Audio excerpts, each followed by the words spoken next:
My name is Devon Kramer, and this actually happened in North Carolina.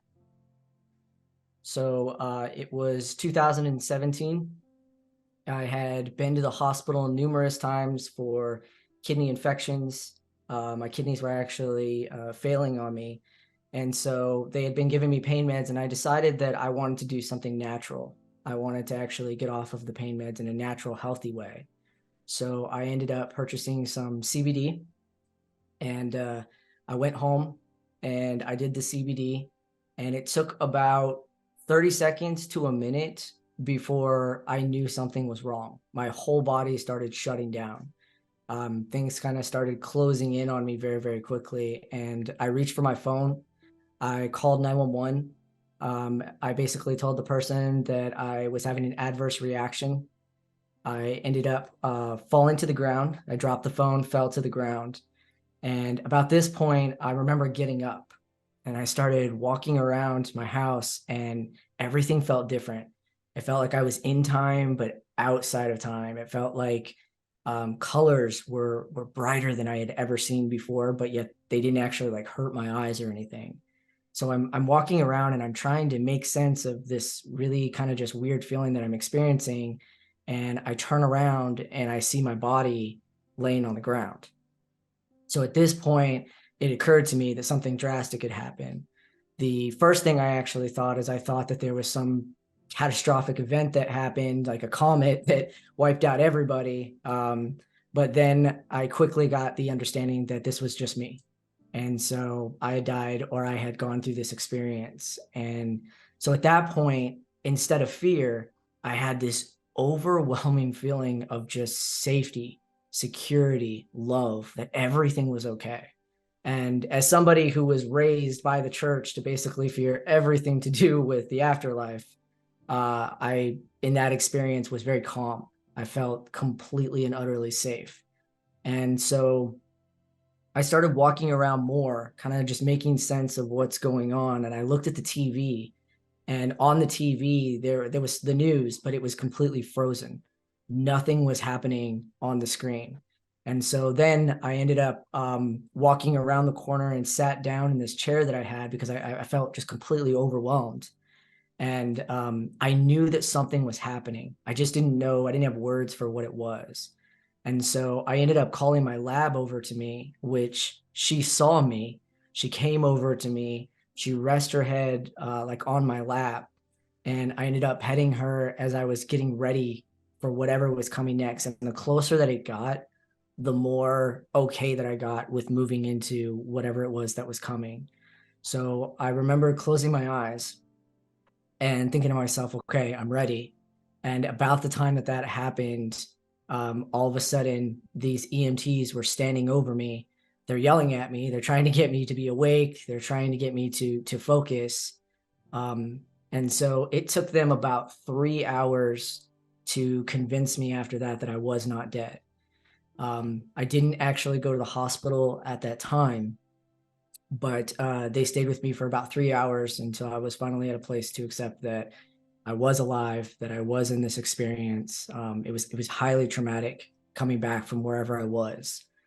And so after that moment, it actually ironically saved my life because I didn't know this, but years later, everything was going to kind of come together. So after that moment, I started studying everything to do with spirituality. I mean, I studied everything. I was not afraid of anything. I read every book I could get my hands on because I no longer was afraid of hell. I was no longer afraid of that end result. And so through that journey, I really got into meditation, and I started meditating for hours throughout my day. And one of these messages I got in my meditation was that I was going to die at the age of 45. And I ignored it, didn't really pay much attention to it, but it kept coming back just over and over. It kept coming back. And so finally, I decided, okay, I'm going to look at this. And so I realized three things. One, no one knows when they're going to die. So it's almost like a gift to know that I had this date. The second thing I realized is that the messages I were getting was telling me that it was going to be painless. I wasn't going to have pain. And I felt like a lot of things that people fear is whether or not they're going to be in pain, when they die. So it kind of like elevated me to this next level.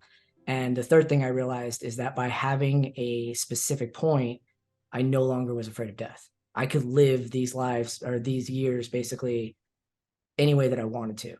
And that's what I did. So at that time, I actually was terrified of life. I was agoraphobic. I stayed inside. I worked from home. I dated online. Everything I did was basically on a computer. And so what ended up happening is I no longer had that anxiety. I no longer had that fear. I joined a local church, started working with them. I started running bingo on Friday nights for over 200 people. I dedicated my time. I helped the homeless. I was really out in the world because I was no longer afraid of death. And so one day at church, I'm working and I'm just running the audio and the visuals. And I had this pain in the back of my ear. And it got progressively worse as things were going on to the point where I collapsed. And I was rushed to the ER. At the ER, the doctor came in and she said that she had a feeling she knew what was going on, but that it was exceptionally rare. And so she wanted to run an MRI. And at this time, doctors don't just run MRIs, for any reason. So she ran the MRI and it came back that I had a brain aneurysm. And now everything started coming together because as I'm laying there in the hospital bed, I'm getting clear messages of it wasn't the CBD that I had the experience with that caused that. I actually had a stroke. My left side of my brain actually was shutting down. So my right side was amplified. And because of that, basically, you don't have any kind of connection to anything. It's like being in the afterlife. And that's exactly what it was. And so I had a mini stroke the day at the church. And because of the fact that I was at the hospital and because the doctor did the MRI, it saved my life. And as of today, I no longer have a brain aneurysm. I no longer have, in fact, my kidney function is higher than it was before, which is exceptionally rare. So although my NDE was terrifying and the experience was beyond anything I could imagine, it actually turned out to be the thing that saved my life. So before this actually happened, I knew nothing about math, about patterns, about science, or anything like that. After it happened, I started actually being able to see patterns and codes and numbers. I actually run a group called 9 Vibes, which is all about finding the 9 alignments in everything in life. So an example would be the sun is 864,000 miles in diameter. 8 plus 6 plus 4 is 18. 1 plus 8 is 9. The moon is 2,160 miles. 2 plus 1 plus 6 is 9. Water freezing, at the temperatures that it does, subtracted by the boiling point, ends up being a 9. Everything is aligned with 9. And so I started seeing these patterns. I started studying Fibonacci, the golden ratio, and I started to make sense of understanding that we lived in a world where we thought everything was chaotic, but it's not. It's very much designed, and I started seeing this. So I spend my days basically either writing books, as you can see behind me, either writing books or working with people one-on-one so that they can find their pattern in life, because everything is divinely designed. One of the things that I actually did is I started what's called a 9 Vibes calendar. So currently right now we live on a calendar that has 28 days a month or 31 days or 30, and nothing is really aligned. And one of the earlier messages that I got was that everything is connected. So I spent time studying and creating this calendar. And basically the way it works is we have 25,920 days in a full precession of the equinox. This is something you can look up in science, but we couldn't figure out how to get our calendar to align to that. So we have 7 days a week. If you actually adjust that just slightly and add 2 extra days, you would have 9 days a week. 9 times 4 is 36. There's your 9 again. 36 times 12 is 432. And anybody who's into spirituality knows 432 is a powerful number. It's in healing, it's in harmony. It's just a very powerful number. So 432 times 5 years, which would be 5 cycles, gives you 2,160, the exact same diameter as the moon. And 2,160 times the 12 zodiacs, because you have 12 of them, takes you precisely at 25,920. So it is the way that you can actually live aligned with not only, the people that are doing it, but also with the cosmos. And that's something that I actually have been sharing with people. You can also align it to your chakras, because you have your 7 chakras, and then you have your 2 days. So you have a thought day, which is basically the day that you focus on your thoughts, what you want from the universe. Then you have vibration day. That's all about your feeling. What are you saying to the universe? And if you remember, Nikola Tesla said, if you want to understand the universe, you have to think in energy, vibration, and frequency. So when you add that all together, you can align your chakras, aligned with your life, aligned with the cosmos. So basically, your chakras are spinning wheels. So they're metaphysical wheels inside of your body that are connected to very physical parts of your body.